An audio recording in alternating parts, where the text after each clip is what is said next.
Here I am with Jeff Stein, and he has a very interesting collection of guns. Jeff, would you explain some of the things that you're about to show us, please? It'd be my pleasure. My pleasure. This is an assortment of armaments that are from that period. Some would be used in the conflict, some of them were not. The small guns, these are carbines because of the size. They were designed to be used on horseback so that you could carry them, load them, fire them, and actually hit something while mounted. The pistols are just an assortment of what would have been. These are Yankee weapons or some Confederate weapons. This one I like. This is a .50 caliber pistol. This is one when a Southern soldier said, I want to go to war. I've got the spirit. I want to fight for the cause. He would grab this off the mantle, stick it in his belt, and go off to war. What about some of the other ones? We have a unique one here.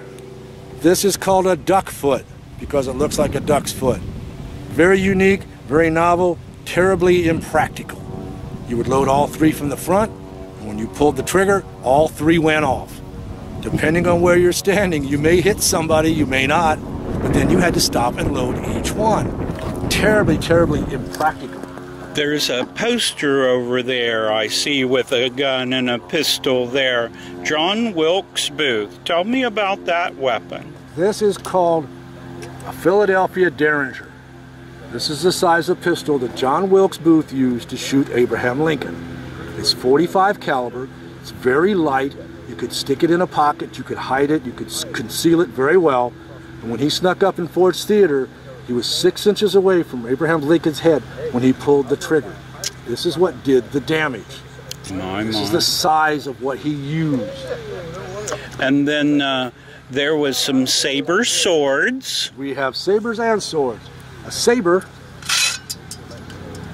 has a curved blade. It's curved. That's what makes it. Why is there a curve? There's a glad you asked. There's a reason for that. As I'm riding on horseback, and I bring this down, the enemy's coming the other way, I will stick this will go right through them. And as their horse goes this way, I go that way. With the curved blade, I can withdraw it easier.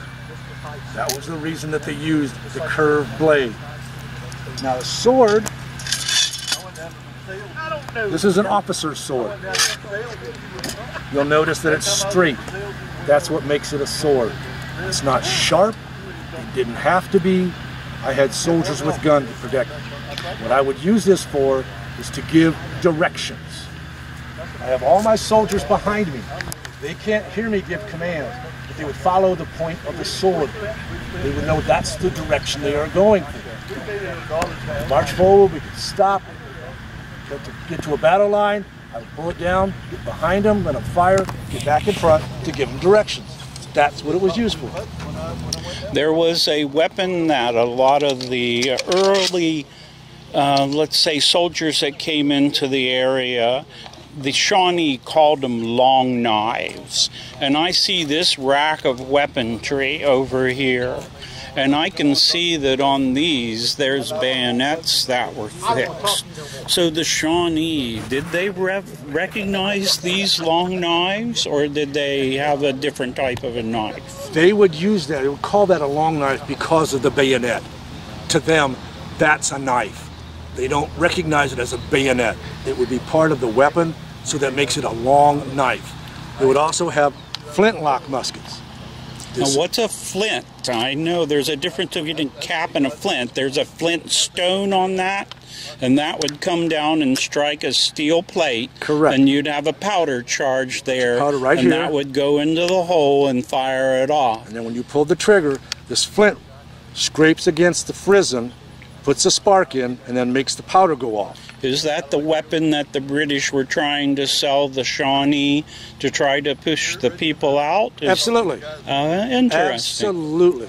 Because of it being a short-barreled, easy to conceal, easy to carry, easy to produce, the British wanted to arm the Indians to help further their side of their conflict. But they would give these or sell these to the Indians. What might that weapon cost an Indian? That's kind of hard to say. You're talking maybe some beaver pelts, some beadwork, leather work. They didn't have a lot to offer as far as monetary, but they would trade trade goods for this. It's actually called a trade rifle. Interesting. I thank you very much. Look forward to some more interviews later. Thank you, My Steve. pleasure. Thank you.